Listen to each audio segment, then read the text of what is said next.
better than the weekend. We can take it back to when we said just friends. Don't wanna tell you something new. I never said I thought for you. I want it better than the weekend. You can show me just what I'm missing. I'm so happy! Siyang stylist, everything. At siya din ang magbibit-bit. New day, new bags. So, meron tayong super special visitor, Miss Alexa Ilacad. Yay! Hello! Yay. Hello, everyone! Hello po! Nice to finally meet you. Yes! That is Instagram lang tayo nagkakausap. Tapos dalawang beses na kayo nag-buy. YSL. One of the classic din. Yes, and white. Ang ganda. Oh my gosh! Yours na. Oh my gosh! I'm so happy. This is the best. That's the best birthday gift. I love it. So, kaya, I really like Purse Mason kasi sumasagot kayo. Tsaka kahit ano man inquiry ko, sumasagot kayo. And I appreciate yan. Like, soon Hermes bags. Na. Oh my God. May timeline na ako ngayon. May timeline na ako. Sabi ko, sana pag 30 years old ko, doon ako makabili ng first Hermes ko. Birkin or Kelly, whatever. Ay, pero malamang mas mahal lalo kasi ilang beses nagpa-price increase yun sa isang taon, di ba? Pero ayun. Tas, hopefully sa amin din. Oh, yung yes. journey nyo. Magkasunduan na natin. Pero ayan, kaya sabi ko Chanel muna. Pero yung first Chanel ko was a classic flap.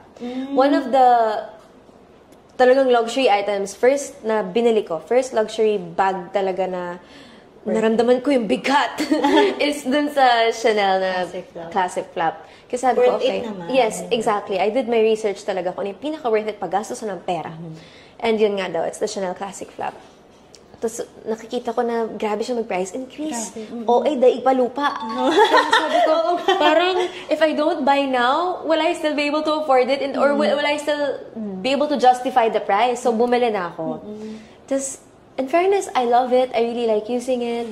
Tapos next ko yung Le Boy. Le Boy talaga yung favorite kong style ng Chanel.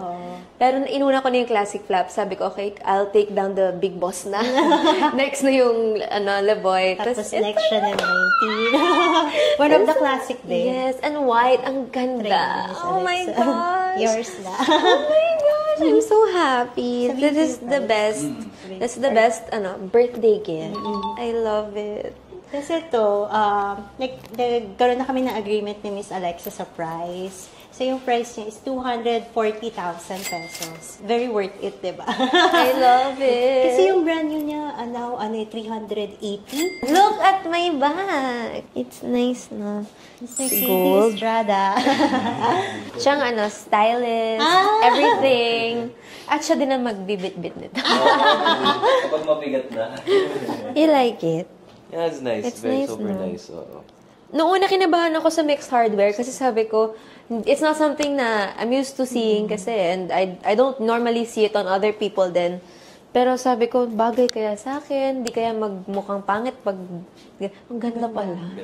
Edgy yung look. Yeah, you know. So, pwede akong mag-gold na hikaw, tas pareho na. Ellie na. I love it. I love it. It's so nice. And look, I can put many stuff. Ito po kasi yung dala kong bag ngayon, napakalaki, oh. St. Louis. Sobrang, ang bigat. Ang bigat-bigat.